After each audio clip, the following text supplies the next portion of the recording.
There's a hospital in Central Florida where the air conditioning never quite reaches the fourth floor. Not because the system is broken, but because something about that floor resists it. Staff members who work there have learned not to take the elevator alone after dark. And they've learned that some doors, once opened, reveal things that were never meant to be seen. Florida is known for theme parks and beaches, for retirement communities and endless summer. But underneath that postcard image is something older. Something that remembers. What you're about to hear is documented. These are real locations with verified histories experienced by hundreds of witnesses who can't explain what happened to them. Location number 1, Riddle House, West Palm Beach. In 1905, Carl Riddle built a funeral home in West Palm Beach. Decades of grief were processed within those walls, but the building had a caretaker who lived in the attic. One afternoon in the 1920s, he climbed those stairs for the last time, fastened a rope to the rafters, and hung himself. No note, no explanation, just a body discovered hours later, swaying in the Florida heat. The funeral home continued operating, and employees began reporting footsteps overhead when the attic was empty. Tools that moved on their own, cold spots in a building where air conditioning barely worked. In 1980, the Riddle House was dismantled and reconstructed at Yesteryear Village. Same walls, same doors, same attic, and whatever haunted it came along for the ride. Security guards reported lights moving from window to window when no one was inside. Visitors felt eyes tracking their movement. The attic became a focal point where investigators recorded dramatic temperature drops and heard breathing that wasn't their own. In 1995, a skeptical investigator entered the attic alone during filming. The footage shows his expression shifting from curiosity to fear. On audio, you hear him say, "Who are you?" Then, "I need to leave. Right now." He later admitted he'd seen a shadow figure move toward him. He never returned. But the most disturbing part isn't what happens inside, it's what follows people home. Multiple visitors report nightmares of the attic, of rope creaking overhead, of figures and shadows. Some wake with unexplained bruises on their necks. Whatever resides in Riddle House doesn't want to be forgotten, and it seems particularly hostile to skeptics. Investigators who mock the haunting report equipment malfunctions, drained batteries, and the feeling of being shoved toward the stairs. The caretaker left behind no name, no story, but he left an imprint, a wound in that space that never healed, and over 100 years later, it still bleeds.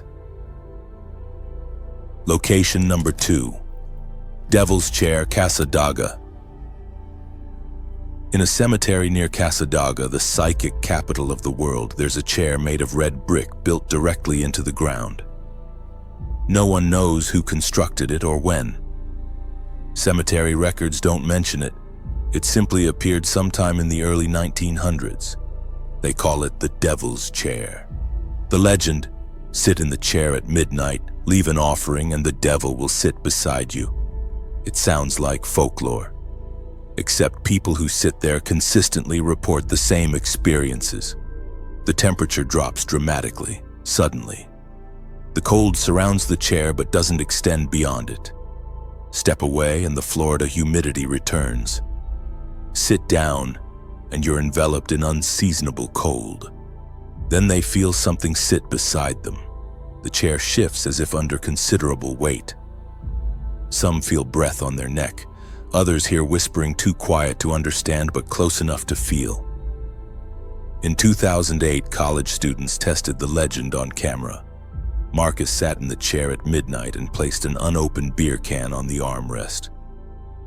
The footage shows him calm at first, then his expression changes. He stops talking, eyes wide. After 30 seconds, he stands abruptly and walks away. "Something touched my shoulder," he says, voice shaking. "I felt fingers. 5 of them, pressing down." The sealed beer can he left behind was completely empty moments later. No liquid inside, no wetness on the ground, just an empty can. Marcus experienced nightmares for weeks, always the same, sitting in the cemetery unable to move while something circled him in darkness. People continue visiting, offerings disappear overnight, photographs capture dark shapes sitting in the empty chair. Cemetery caretakers admit that beer cans are found drained, cigarettes smoked to the filter with no ash nearby. What's disturbing isn't the legend, it's the consistency. Decades of visitors reporting the same phenomena. The cold, something sitting beside them, drained offerings. It becomes hard to dismiss. Late at night, when the cemetery is empty, locals say you can sometimes see a silhouette in the chair. Not quite solid, but there, waiting for the next person brave enough to sit down. Location number 3, Cassadaga Hotel. In the same spiritualist town sits a hotel that's been operating since 1927. It was built to house visitors seeking readings from the town's mediums. But the hotel developed its own reputation, separate from the psychics who work there. Room 22 is the most active. Guests report waking to find a woman standing at the foot of their bed, watching them silently before fading away. Others hear children laughing in the hallway at 3 a.m., though no children are staying there. Staff members refuse to enter certain rooms alone. Housekeepers report placing items on tables only to find them moved to different locations minutes later. Doors lock and unlock without keys. Faucets turn on by themselves. The hotel doesn't advertise its paranormal activity, but they don't deny it either. Too many guests have checked out in the middle of the night, refusing to stay another moment. They describe an overwhelming feeling of being unwelcome, of occupying space that something else considers its own. One guest reported setting up a camera in his room overnight. The footage shows nothing unusual for hours. Then at 3:47 a.m., every piece of furniture in the room shifts several inches simultaneously. Chairs, tables, the bed itself. All moving at once, then stopping. The guest left immediately after reviewing the footage. Location number 4, St. Augustine Lighthouse. The lighthouse at St. Augustine has guided ships since 1874, but during its construction, tragedy struck. 2 young girls, daughters of the lighthouse keeper, were playing on a railway cart used to transport materials. The cart broke free, rolling down the hill and plunging into the ocean.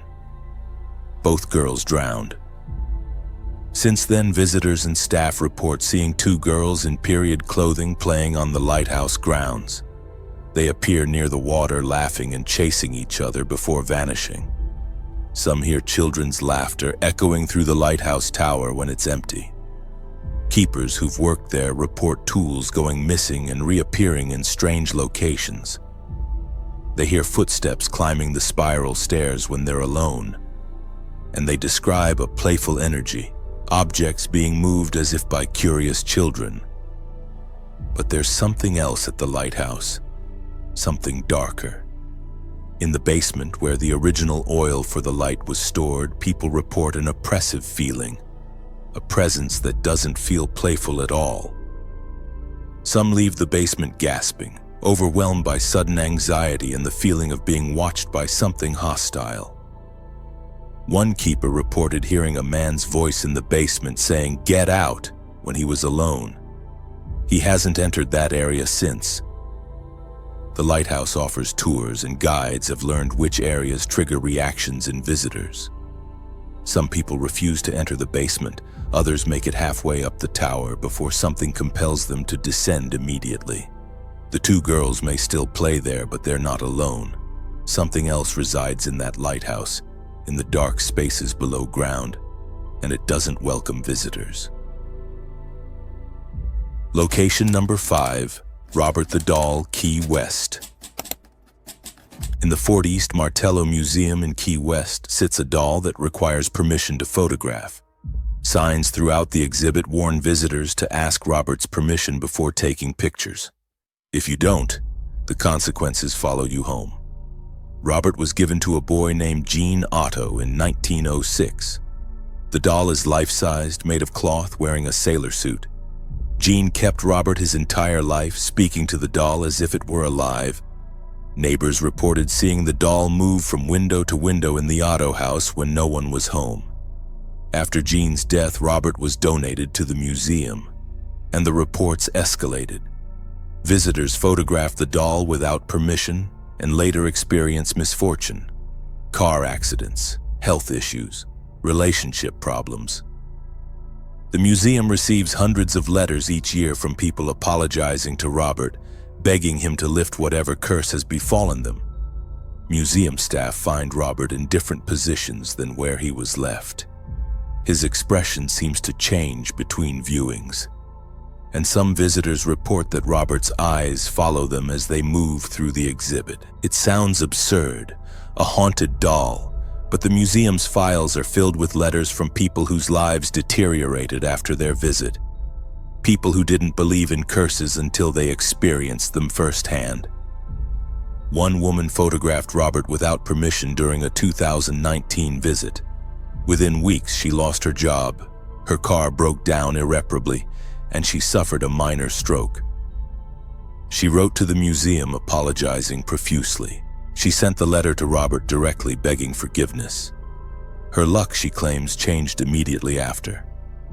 Whether Robert is genuinely haunted or the victim of collective belief doesn't matter to those who've experienced his influence. They know what happened after they disrespected him, and they know they'll never make that mistake again. Robert sits in his glass case, clutching his stuffed lion, watching visitors with button eyes that seem far too aware. And the letters keep coming. Apologies from around the world, from people who learned too late that some things demand respect whether you believe in them or not.